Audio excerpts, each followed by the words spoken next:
Hey YouTubers, this is more personal talk for me.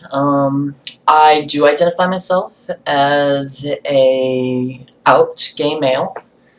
With that, I want to talk to you about concerns for gay males. I have been out of the closet open since my 17th birthday. I'm now 24, so it's 7 years. I came out first to my best friend, who admitted he had a crush on me, and we started dating. So came out and got a boyfriend in the same moment. And then I came out to my mom, and my grandmother, who were both very supportive. My dad not so much, but he came around. But I did go through that process, and I'll go into that a little more a little later on. But it was a process, and it still is a process. Coming out, once you've come to a conclusion of who you are and who you want to identify as, which is a very deeply personal question, then you have to let others know, and they react differently. So some reactions aren't the greatest, some are great, and some make you feel really warm and cozy inside, and it's always great when you get that. But no matter who accepts you or doesn't accept you, it's a good feeling to be you and truly be able to express yourself and not have to lie about who you are. And that puts a lot of emotional stress on you if you do have to hide that. And anybody out there watching, no matter who you are, no matter what your gender identity is or your sexuality is, you are an important person. There are tons of projects out there, the It Gets Better Project, the Trevor Project, that are there as resources for you, and I am here to tell you it does get better. There are ups and downs, and society has a way of evolving over time and slowly weeding out all of the jerks in your life. You eventually can surround yourself with the people who are actually going to support you. So, to the topic at hand. What's important to gay men? What's important to questioning men, or men who have sex with men, whether you be straight identified or you be questioning wherever you lie on that spectrum. If you're partaking in sexual interactions with another male, there are health concerns that you need to be thoughtful about. One of the big ones is HIV.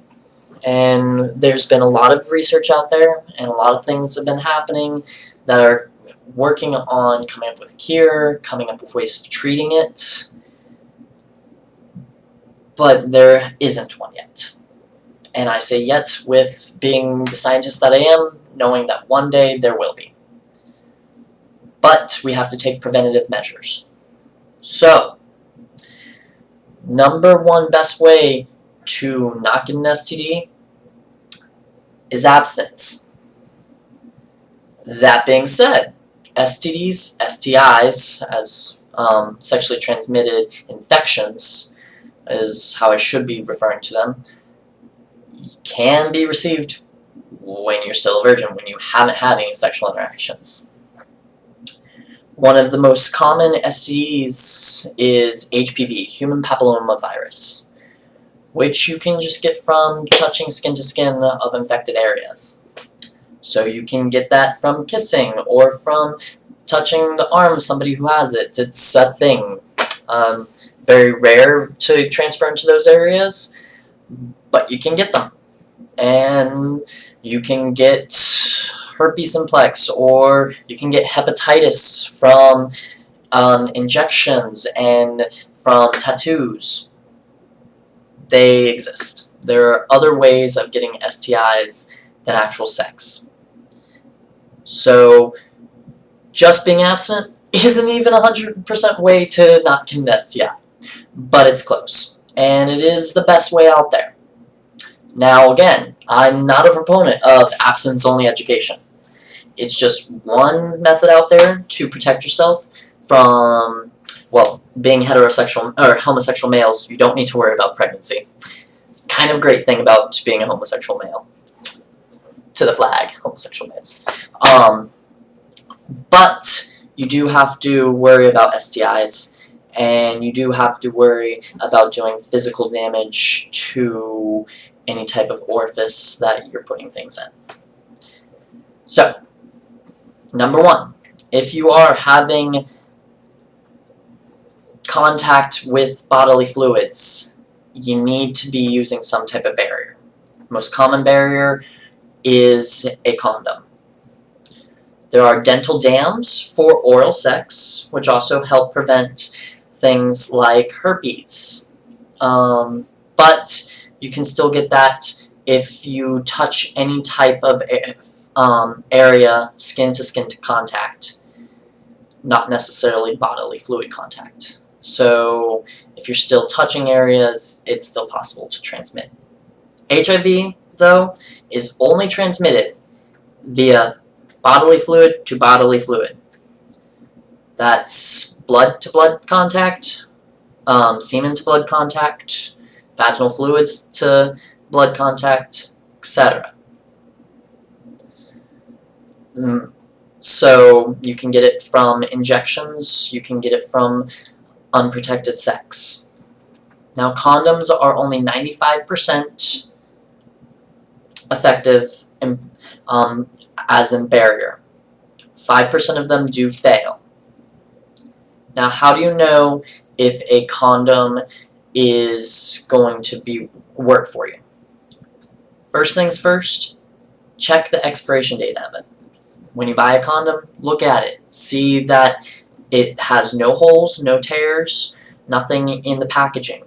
Make sure that the expiration date hasn't passed. And then once you've done that, go through taking out, hold it by the tip, and roll it down the penis. Pretty common, pretty simple. There are tons of YouTube videos on how to put on a condom.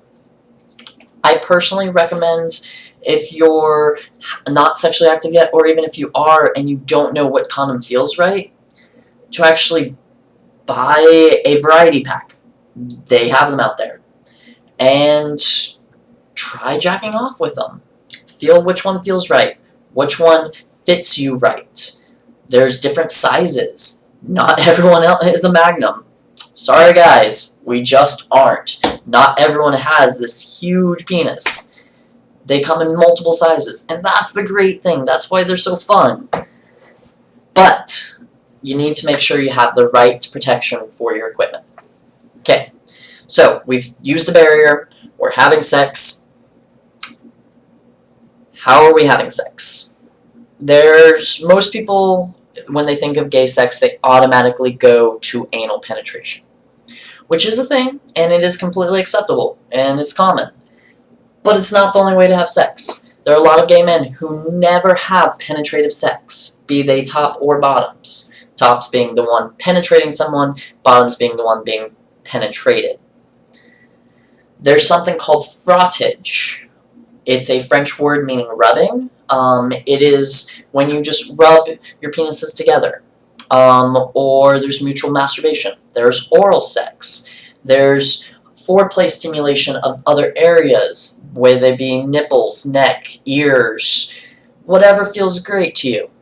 Again, in my previous talk, communication is the best way to figure out what's working for you. A few tips for if you do have anal penetration. If there's pain, slow down or stop. Intense pain is a bad thing. A good way to be a bottom is breathing. Your sphincter muscles are not completely controlled by your mind. You can tense up the outer circle, but the inner circle, the inner muscle, because there's two of them, they open and shut like holes. The inner one you can't control. It's not a mental process that you have direct control of. It's similar to your heart or your breathing, where by relaxing your body, by breathing properly, you can calm yourself down and allow it to open up. Allowing more sexual excitement also reduces the pain and is going to relax you more. So if you're into it, you won't feel as much pain or any pain. Some people never feel pain. It's not always going to be pain there. It's not something that should be there. If there's bleeding, you should stop. Anal fissures and anal tears are things to be concerned about. Have your partner go slow, and again, communication. Now, this may seem like embarrassing things to talk about or even ask questions about to somebody, but it's an important topic, and if this is something you're going to be partaking in, it's going to be something that's going to affect you for your life. So you might as well have fun doing it. Sometimes it's okay to be frank, to be crass, to just say it. And maybe your parents aren't the best people to talk to, but there are healthcare professionals, there are people at Planned Parenthood, there are advisors or other people you can meet out there who have the information. Going to your peers isn't always the best thing. Usually an adult will be the better option. Looking online is a great option for us. Our generation has some of the best access to knowledge, but you have to filter and sort through all that knowledge to figure out what's accurate and what's inaccurate. There's a lot of inaccurate information on the internet. Anybody can post anything about anything, and it doesn't have to be true. So do thorough research. Make sure you're getting the right information with what you're doing. Be safe and be calm with it. So we've talked about sexual contact and actually taking care of during the act. After the act, what are things to be concerned with? Regularly getting tested.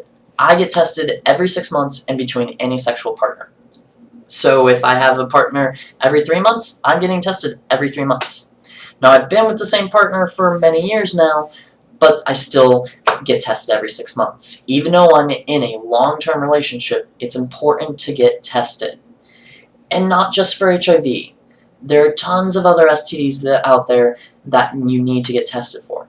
Now, a big concern for homosexual males is HPV. As I previously discussed, it's the most common sexually transmitted disease. The CDC has released that you're 17 times more likely to get anal cancer if you're having sex with a man. That's kind of scary. The CDC also and FDA have regulated that there is a vaccine for HPV. And if you're a male under 26 who has sex with other males, it's a good idea and recommended by the FDA to get a HPV vaccine, which will help with anal cancer. Now, as of today, there's no test for HPV, and there's many types of HPV. Sometimes it goes away. Sometimes it's there forever. Sometimes it causes anal cancer. Sometimes it causes genital warts or anal warts. A lot of times, you won't notice you have it. There will be no symptoms or asymptomatic for you or your sexual partner. And you could have it for 5-10 years without any symptoms and then show symptoms. So even showing symptoms of HPV doesn't mean your partner's cheated or you've cheated. It's just the way the virus works. So get tested, talk to your doctors. Make sure you're taking care of your body. Make sure you are going the extra step to make sure you're healthy. Make sure that when you're with your partner, you're communicating, you're figuring out what works for you best sexually.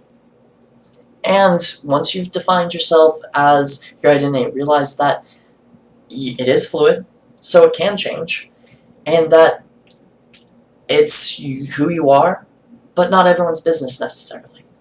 You can tell people when you're ready, and know that no matter what you are, who you are accepted by at least me and the family that is our community. So thank you for listening, and I'll be back with you with a talk on transsexuals or transgender next week. Thanks.